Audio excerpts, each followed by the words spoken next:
working against them. One was the fact that the Labour Party has kind of struggled in by-elections recently, hasn't it? It lost Hartlepool, for example. There was the fact that George Galloway stood here and he took 8,000 votes from traditional Labour voters in the Asian community, which is fairly sizable in Batley and Spen. So all the kind of expectation really in Westminster was that the Tories would sneak through the middle and win this seat.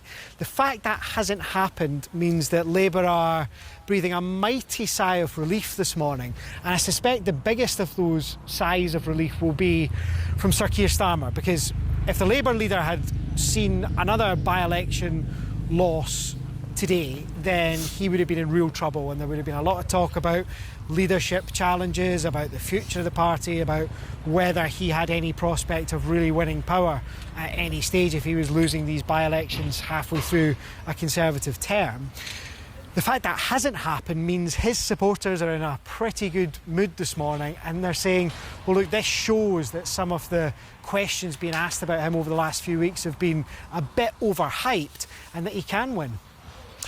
The campaign literature was not exactly emblazoned, festooned with pictures of the great leader, Keir Starmer. So is this about Kim, Jo Cox's sister, of course?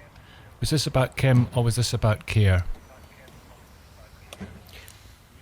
I think that it was mostly about Kim, actually. She's a local person. She's made a big thing in the campaign of being local, of knowing the area, of always having lived here. As you say, she is the sister of Jo Cox, who was the MP back in 2016, who was, of course, murdered by a far-right extremist.